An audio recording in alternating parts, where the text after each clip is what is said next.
Video কর তোমার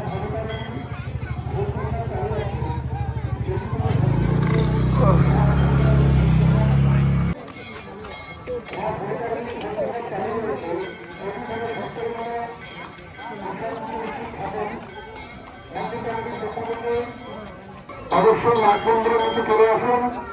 মন্দির কমিটির পক্ষ থেকে প্রচারের মাধ্যমে মা ভবতারিণীর ভোগ প্রসাদের ব্যবস্থা রয়েছে।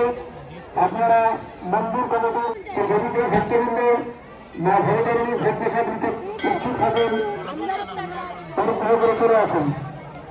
ভিডিও করছে এরপরে ফটো তুলবো।